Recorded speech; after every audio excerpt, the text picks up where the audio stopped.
Good morning and welcome to BOTB HQ in Parsons Green, South West London. My name is Christian Williams, a presenter here at BOTB, and we're here this morning to judge the latest midweek car competition, which ran from the 11th to the 17th of February 2021. Just before I hand over to the lawyer this morning, once again, a huge congratulations to last week's winner of the midweek car competition, Brian Safer. What a lovely guy he was, winning a brand new Honda E Advanced Plus £30,000. I'd now like to hand over to Charlotte Houston from Onside Law, who will oversee the proceedings this morning. My name's Charlotte Houston from Onside Law, and I'll be overseeing the judging this morning. Firstly, I can confirm that the competition data has already been sent to the auditing company Assets. I would now like today's judges to introduce themselves and, using the secure link provided, mark on the screen where they think the centre of the ball should be. The group will then come to a final panel decision. Good morning, my name is Matt Cannon. I'm a senior county referee and footballer. Hi, I'm Jenna Scalacci, former professional footballer. I'm now a head coach in a Tottenham College programme. I'm Nigel Hicks. I've been a Supply League match official for the best part of 30 years, and I'm an experienced football administrator. Good morning, my name is Roger Wheeler. I'm a referee and I've been refereeing and lining for more than 30 years. Hi, my name is Matthew Ray. I've affiliated in multiple counties across England, currently in Gloucestershire, and have refereed from grassroots through to professional academies. My name is Chloe Morgan and I am a goalkeeper for Crystal Palace Women. My name's Liam Walsh. I'm a retired referee, currently an FA observer and head coach for the Middlesex Referees Academy. Good morning, my name's Peter Giorgio and I'm a football and futsal referee. Good morning, my name is Alain Goma. I'm an ex-professional footballer, having played for Paris Saint-Germain, Newcastle and Fulham. Good morning, my name's Andy Braithwaite and I'm a football referee, mentor and licensed observer.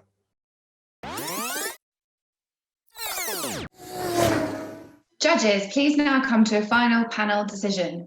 For your reference, the larger white cross is the calculated average of the 10 individual selections. Thank you very much, Charlotte. I'll stick the average in there. Obviously, two players in shot and a couple of people in the background you can't really see, look like spectators. And the ball looks like it's coming over the top of the blue player, and the player in red is coming over the top of his left shoulder. He's looking up and across. They've both got their mouths open, which suggests that it's sailing over the top of them, to my mind. I'll draw some lines up.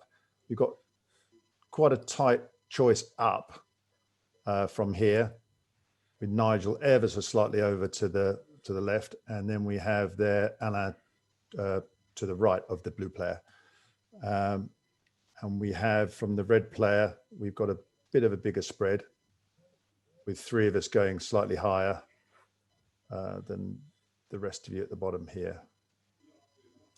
Okay, so it's a fairly small section of the picture, and there's a group of 7 of you at the bottom and 3 of us at the top. I've gone slightly higher. I'll highlight mine, that red cross there.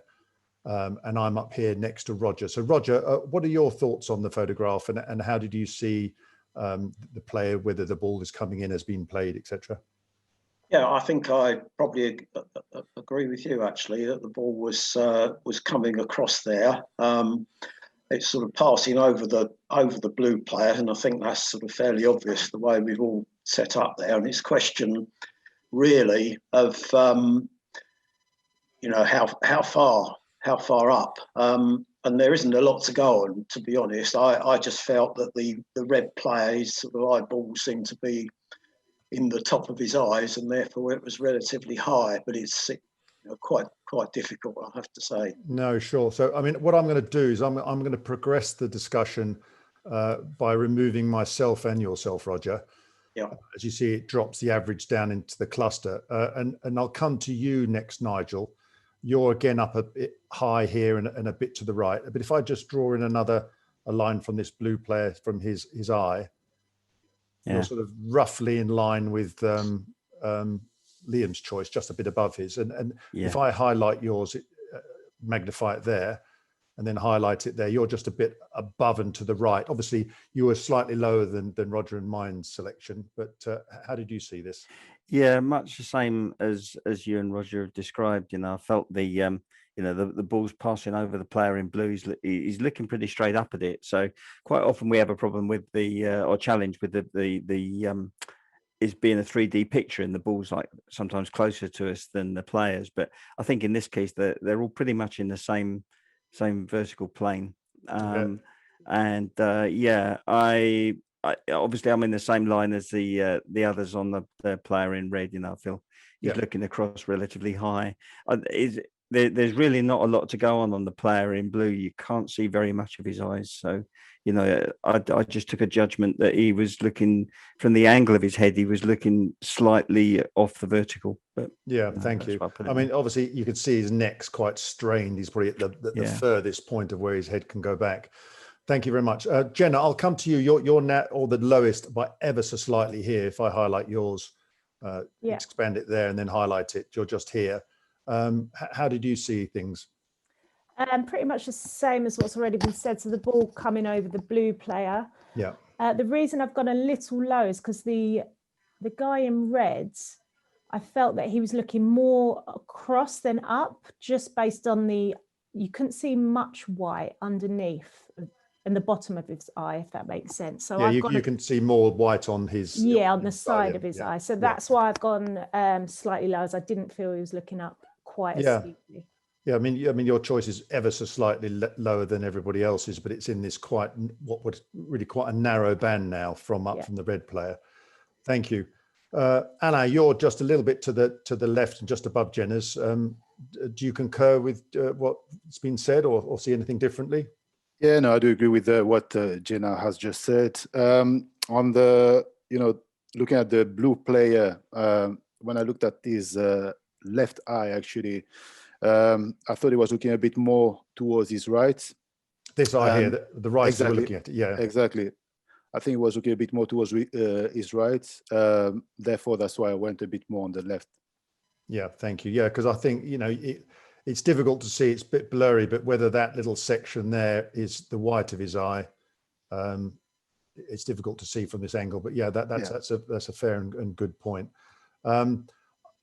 Peter, I'll come to you next. You're just sort of on one again, slightly lower than this main cluster. How did you see this?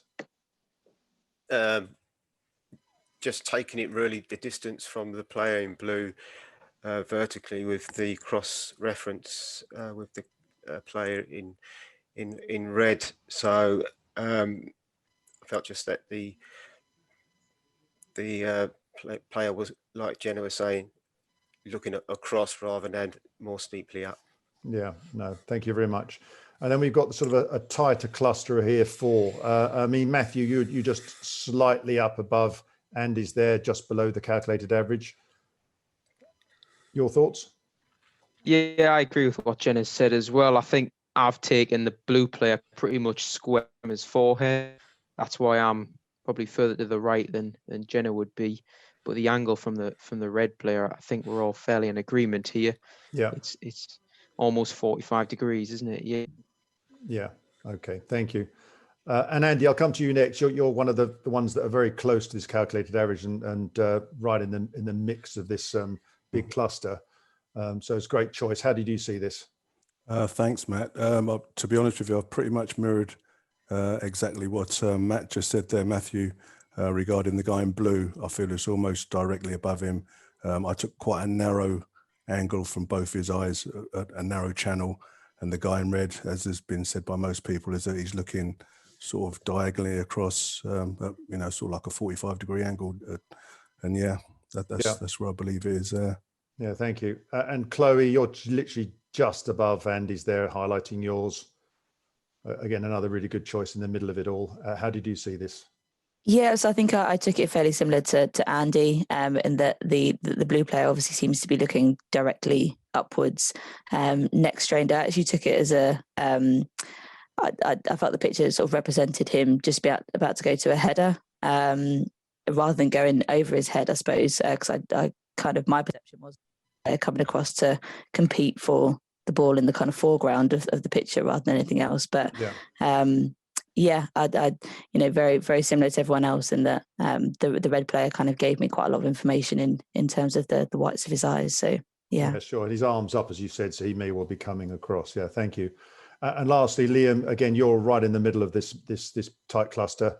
Again, a great choice. How did you see the photo? I don't think there's anything else I can add, Matt, if I'm honest. I think everything's been really said. The only thing, as I mentioned, is I felt that the blue player was static on the ground. He was more watching the ball. And for me, the red was going to clearly, he was jumping and he was going to, challenge in the air. And that's all I can really add, my friend. No, well, that's a very good point to add, because again, as the players, we are all either footballers or footballers are referees, so we see the game and how the players are, and that's a lot of it in this. He's in a static position, just looking up. He's not jumping. He doesn't appear to be jumping. You can't see any of his arms up as the other player is. So it is a good point. Now, at the moment, the calculated average is here, and it sort of brings out Jenna's slightly and Nigel. But if I remove Nigel, it brings it into this quite a fairly tight cluster. So my view is, obviously I've removed myself and Roger at the beginning, and I think we also need to remove Nigel to bring it into this tight cluster. So that's what I'd like a vote on. So I'm going to go at the start and say, yes, I'm happy with myself, Nigel, and Roger being removed to give this tight cluster and judge it this average. Jenna? Yeah, I'm happy with the tighter average. Yeah, thank you. Nigel, I know I've pulled you out and you are in this very tight band. It's just really to bring this calculated average within the compass of the other choices. Sure, yeah. I mean, I'll accept obviously accept the judge's views. I do think that, but what you've done, you've removed 3 on the top level, so it's actually moved the average cross down a fair bit from where it was. We do end up covering the group, but it's it just happens they're all on one side, but it's actually moved it all in one direction rather. Yeah. So if I add those back in just for clarity, see, it brings, you can see 1, 2, 3, 4, 5, 6 crosses and another bottom 7. So that's the principal reason is to keep the spread within, if we can, this magnifier that represents the ball. But no, fair point. Thank you. Roger? Yeah, I would go along with the 3 taken out, I think. Yeah, thank you. Matthew? I think I'd keep Nigel in, to be honest. I think removing Nigel, you might have to remove Jenna. They're probably both similar spacing from the calculated average. So I would keep Nigel in. If I put Nigel's back, again, Nigel's fully out and Jenna's only bid out. So that's the reasoning behind it. But thank you. Chloe? I think I'd agree with keeping Nigel's in just to have that balance. Yeah, okay, fine. Liam? I'm going to go with the guys. I'm going to ask to keep Nigel in because I prefer the balance. Just a better, better status quo. Keeps the status quo, could I say? Okay, yeah. Peter? I'd agree with Liam on this one. So to keep Nigel in? Yeah. Yeah, okay. Alain? Yeah, I think I agree also, we should keep Nigel in, yeah. I think, it's a great balance, I think. Okay, great. And then lastly, Andy. Thanks, Matt. I'd keep Nigel in because to me that's a credible spot where we use it in regards to where I've picked. Okay, thank you very much. So Charlotte, after a good debate, the panel has decided 6-4 really to keep Nigel's choice in and therefore go with the calculated average as I have on the screen now, with just myself and Roger removed. Okay, thank you very much. If you're all happy, please click submit. Thanks, Charlotte. The coordinates selected are 2, 7, 4, 9 and 8, 7, 7. These coordinates will now be passed to the auditing company assets to calculate the winner of the competition. They will then inform BOTB. That concludes the judging process. Thank you.